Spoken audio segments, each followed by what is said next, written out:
Hi, I am Kira Vredenburg. I'm a primary therapist at Sierra Tucson. I work primarily with our mood and trauma residents, and I've also been facilitating our Food for Thought groups. And that's a support group that is offered for residents in our secondary eating recovery program. And Food for Thought is a place where residents can come to process the things that are coming up for them as far as thoughts and feelings around the meals that they're having.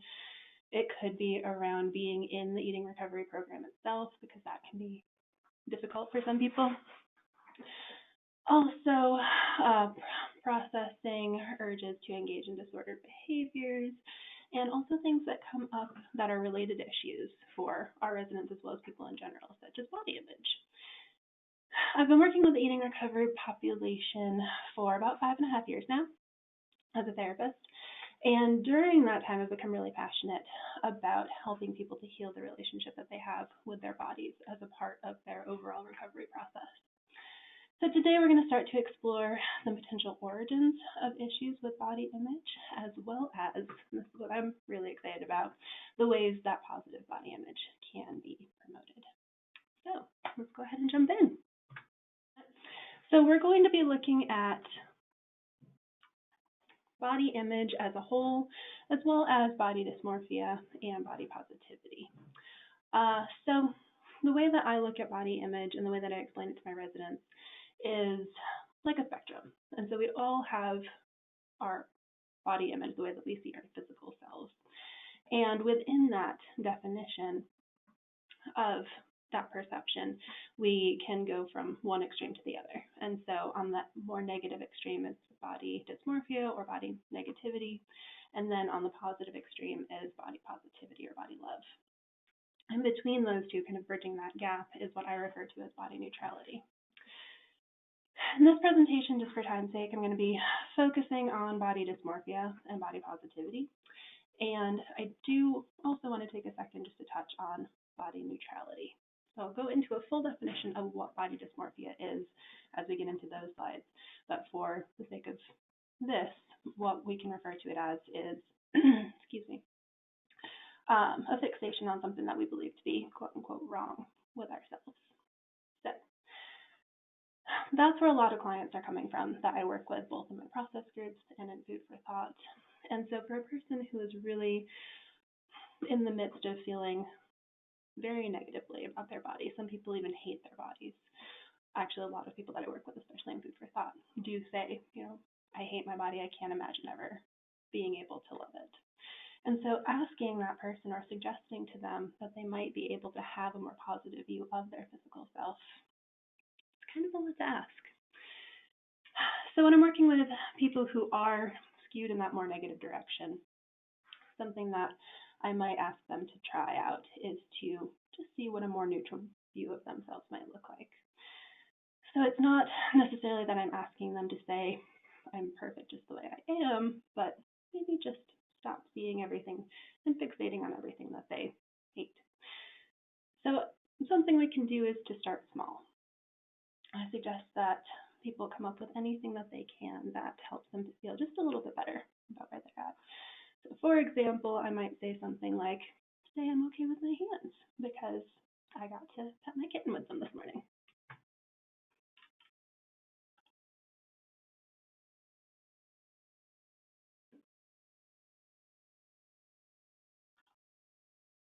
And as you can see, if you've got a little one that's as cute as this, it's hard not to appreciate the hands that get to pet it. So ultimately, my hope is that people can learn to fully embrace and love the body that they do have. In the meantime, body neutrality can be a good starting point. So we're going to look at body image first, and kind of briefly. So body image, as you can see in the definition, it's defined in this instance by how people experience their own embodiment, especially but not exclusively their physical appearance. Because we all have a body, each of us also has body image. As a person, our experience of our physical appearance is going to naturally shift at times. For many different reasons, I might wake up one morning and feel great about myself. And then another day I might wake up and just not be quite as positive, or even have a more distorted view. As I said earlier, my hope is that we all really as a society as a whole, and especially the residents that I work with, and the people that we work with and that we care about, can learn how to embrace our bodies more readily and naturally have a more positive image of our own body. So going from there, we'll look at body dysmorphia. I've broken this up into 3 different pieces to start to explore. 1 is going to be, why is this problematic? Why is this something we want to change in the first place? 2 is, where can it originate from? And 3 is, how can it affect us and also those that we care about? The DSM-5 does define body dysmorphia as a preoccupation with one or more perceived defects or flaws in physical appearance that are not observable or appear like to others. So body dysmorphia is something to be mindful of, especially as practitioners, because as the definition states, it is a preoccupation with our perceived flaws or defects. So these quote-unquote flaws may not even be observable to others, but to the person that's experiencing them, it's sometimes all that they can think about. This not only takes a lot of time and energy, but it can also lead to disordered eating and definitely eating disorders. So why is this problematic? The preoccupation with one's physical appearance can lead to a decrease in functioning. So some things that I hear from the people that I work with is that what we might perceive to be simple daily activities like changing our clothes or taking a shower can be really difficult because I might not want to undress because I don't want to see myself. It can also lead to a decrease in work and or school performance due to being distracted by these thoughts, or even by not wanting to attend or participate because of that fear of how will I be seen by other people. Also, this preoccupation can lead to a decrease in functioning because of eating disorders, disordered eating, and or unhealthy exercise patterns. This might also result in spending less time with family or friends, which could lead to isolation. And this could be due to anxiety about being in public, being seen by others. It could be not wanting to engage in certain activities. One that I hear very frequently, especially being in Arizona and in the summer months, is swimming. Being in a bathing suit and being seen by other people is something that's very difficult for many, many people that personally I work with. Similarly with exercise, being in the gym, being in workout clothes can be very difficult. Eating around others. So here at Zero Tucson, we have kind of a cafeteria style dining room, and for a lot of the residents that I see in Food for Thought, it's difficult for them to be in that setting because of the fear of what are other people thinking about me. Also, it can result in a lack of personal freedom. So this is a big one that I talk about often because I do see that aspect of freedom being a really important thing in eating recovery and the recovery process in general. And so this preoccupation with that perceived flaw or defect takes up a lot of time and energy that I could otherwise be spending on aspects of life that I enjoy.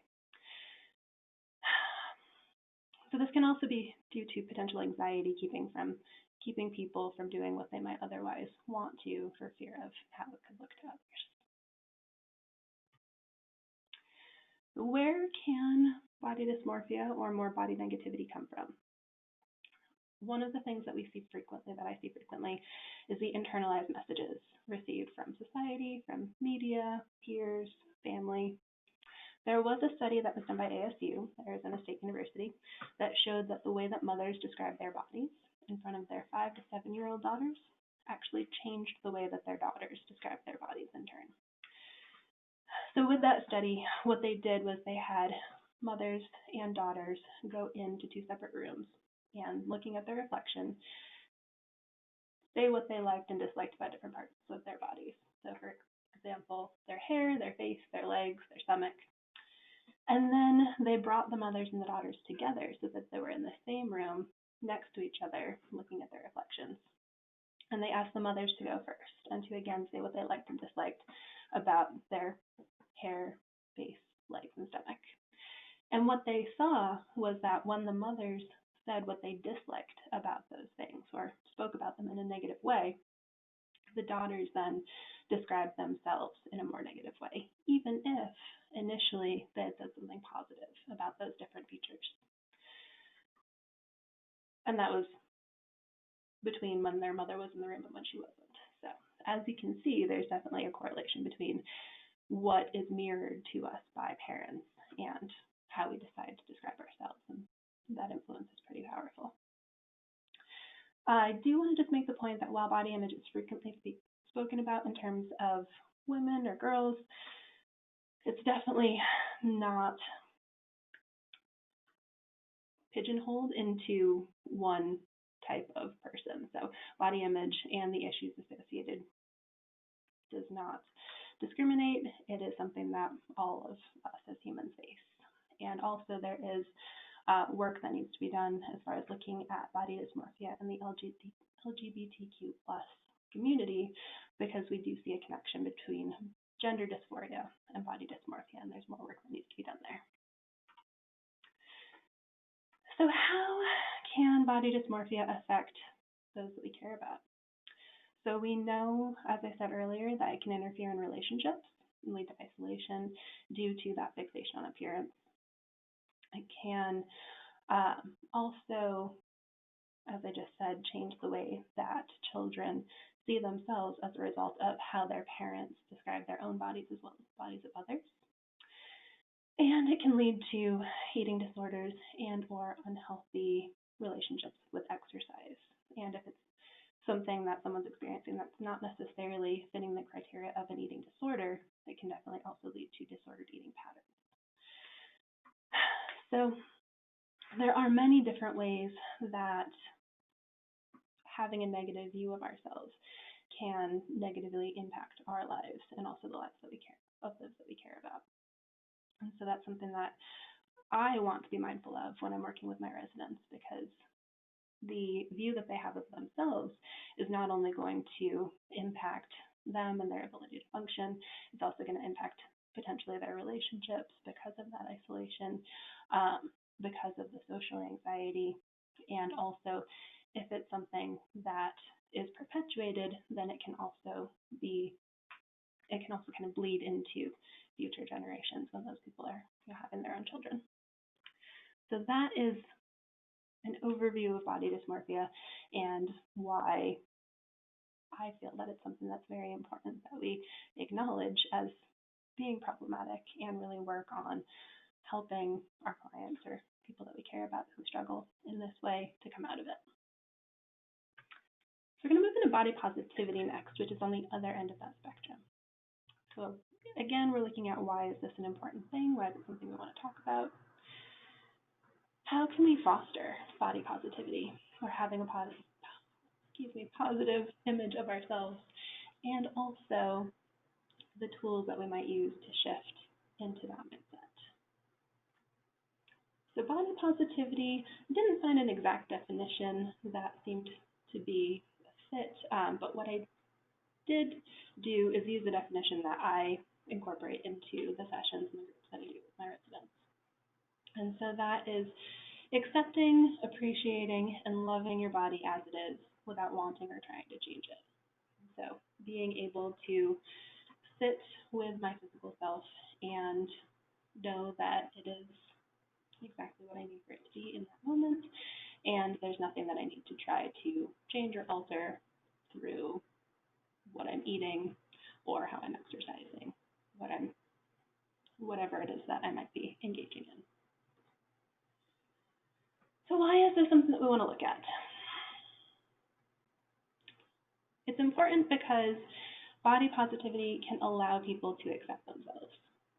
With body negativity or body dysmorphia, it's very difficult to accept who I am because of this internalized belief that there is something inherently wrong with me and that flaw or defect that I perceive. So body positivity really goes to the other side and looks at how can I accept myself, even on the days when there might be something that I feel a little bit less positive about. How can I still work towards acceptance? It also limits the preoccupation with body thoughts and frees up time and energy for other things. One of the things that we speak about frequently in Food for Thought is body checking. And these can be Little behaviors that other people might not pick up on, such as looking in doors for reflections, spending extra time in front of the mirror, pinching different areas of their body. Many different things fit into body checking, and that takes up a lot of time. And so when we work towards body positivity, that's something that we can go away from because we're spending less time and energy focusing on that physical self. It also can prevent insecurities from being passed down generationally. Okay. So I spoke earlier about the connection between how I see myself and how I speak about myself in front of people who are looking to me to learn how to live their lives. And so that's something that I definitely want to be mindful of, especially if I'm in a house raising children or if I'm sitting in session, whatever might be happening, the people that I'm around, my friends, my family. These are messages that are really widely spread, and we want to do our best to go away from negative body talk and become more positive about ourselves in order to help others do that as well. So there is a book that I do recommend. It's called Beauty Sick by Renee Engel. And according to her, body appreciation, or body positivity as it's called in that book, is correlated with greater self-esteem, increased optimism, and more frequent use of healthy and proactive coping styles. It's also associated with less body dissatisfaction and less disordered eating. Additionally, she shares that individuals who have a greater sense of body appreciation can be more resilient in the face of criticism of their bodies. This is all important because it highlights the protective factor of body acceptance and body positivity, which leads into why it's beneficial to foster body positivity and also the ways in which this can be done, which is what we'll look at next. So how can we foster this sense of feeling positive about ourselves? One, we can focus on appreciating our body for what it can do. We can create a social circle of people who are not focused on body shaming of themselves or others. We can also question the messages that we're receiving from media. There's a quote by Dr. Gail Dines that says, "If tomorrow women woke up and decided they really like their bodies, just think how many industries would go out of business." So I would alter that just a little bit to say, if tomorrow people in general woke up, it would change a lot about how industries are working. And so that just really hits home that point of what's the intention behind these messages that are being sent out there, and do I really need to listen to it? So when we look at body dysmorphia, the focus is on what the person perceives to be quote unquote wrong with themselves. With body positivity, one of the things that can be done is to shift that focus towards viewing the body as this amazing tool and how that allows us to maneuver through life rather than being something that's flawed and needs to be changed or fixed in order to be the person that we think we need to be enough, to be loved, to be worthy. One of the things that I see frequently is that people have, or can at least have, this idea that if I don't look a certain way, then I'm not enough, that I'm not lovable. And in order to become that thing, in order to change that core belief that I have about myself, I need to change my physical body. And so being able to appreciate my body for what it is rather than believing it's something that needs to be changed can be really important in our recovery process. Also, because we're social beings, our sense of self can be greatly influenced by the people and or things that we spend our time around. So spending time with people who are body positive, consuming media, whether it's television, print, social media, that's focused on body positivity or body appreciation and acceptance, rather than pointing out maybe flaws or things that could be fixed, making that small change can really have a drastic impact on us and our lives. So some tools that we can use to move from one extreme to the other and really make that shift toward body positivity is to have an appreciation for the functionality of our body, like we were just saying. So there are many things to appreciate when I'm working with people to identify what those are, sometimes they have a really hard time because they're so ingrained in that sense that there's something wrong with them. So some things that might be there for you or those that you're working with to appreciate about yourself is the ability to, your body's ability to carry you through life. It gives you the ability to dance, to hug the ones that you love in, simpler times, to taste delicious food, to see incredible sights, to cuddle your fur babies. There's so many different things that we can appreciate our body for, and so identifying those can be helpful. Reminding ourselves that beauty is not skin deep. So there's so many things that make people uniquely beautiful, and loving these things about ourselves. Honestly, in our society right now, it's a radical act. We can also look at ourselves as a whole person. There's a saying that I really like, which is that I am not a body, I have a body. So I also have these things like a mind and a spirit. And my body's not simply what's on the outside either. It's this whole amazing system that's constantly working together to allow me to live my life. Some other things I can do is to spend time with others and also giving back. When I'm with others, and especially if I'm helping in some way, that helps to take the focus off of myself and that preoccupation I might have with my body, and helps to remind me that there's something larger than myself out there and of what's important outside of my view of what I perceive to be wrong with me.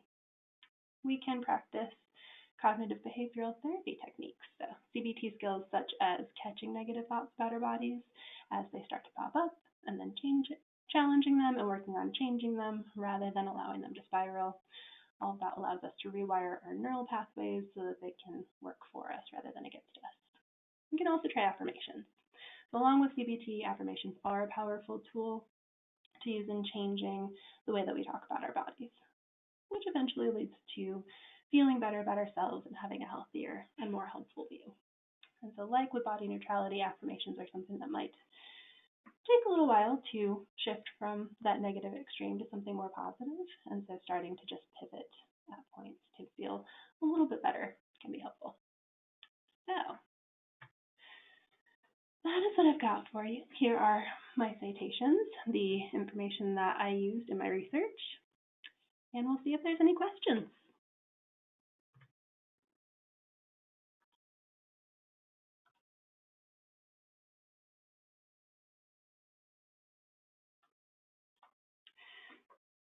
So let's see.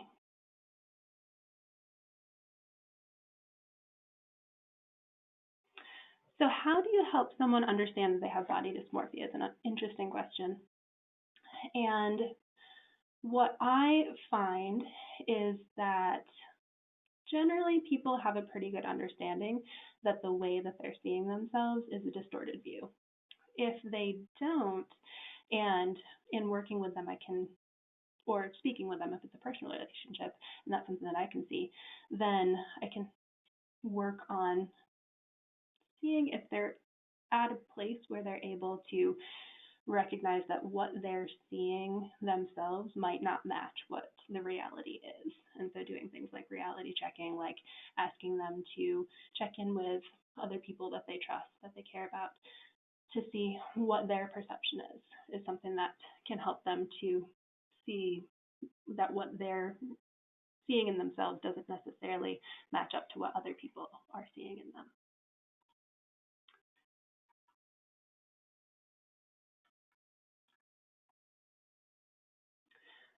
Let's see.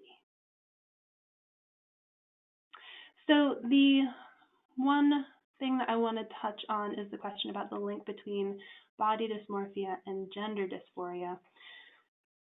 So that's something that I won't go too far into, but I definitely encourage you to look at and do some research on.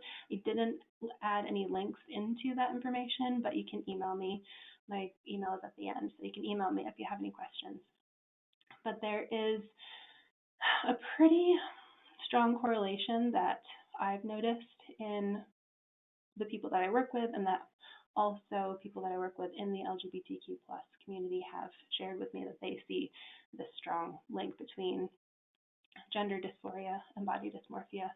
And it's that piece where when I don't necessarily feel like I'm at a match with the gender that I was born into, can also lead into discomfort with how I look as a person, how my physical body is showing up. So it's something that, unfortunately, there's just a lot to it, so I can't go that far into it right now, but I definitely encourage you to look deeper into it yourself and ask me if you have any other questions. So the last question I'm going to go to is, how can you appreciate your body when you're sick or exhausted from anxiety and depression? So that is something that I'm asked very frequently by my residents, because especially working in the mood program, many people that I see are struggling with anxiety, depression, trauma, PTSD, bipolar disorder, all different things. And having this mood disorder along with issues with body image can just seem so overwhelming.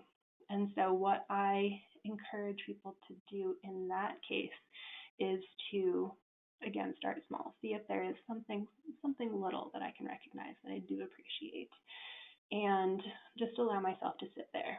And so if I'm exhausted, if I'm having trouble getting out of bed because of my depression and my anxiety, then what is it that I might be able to pick up on? Is it that I can appreciate being able to use my eyes and ears to go on Zoom and be able to connect with people that way, even if I'm too exhausted to get out of bed? As far as illness, that's another big one, because at Sierra Tucson we do also have a pain program, and people who are experiencing chronic pain definitely can have difficulties with appreciating and accepting their body where it's at, and that can have a pretty strong link to grief as well, and that process of grieving the body that I used to have and the body that I have now. And so being able to kind of go into that, especially with a therapist, and explore how the ways that I can be okay and work towards acceptance, start at that place of neutrality and work towards acceptance of this space that my body is inhabiting at the moment versus where it was years or months or days ago even, and trying not to compare what used to be versus what is now.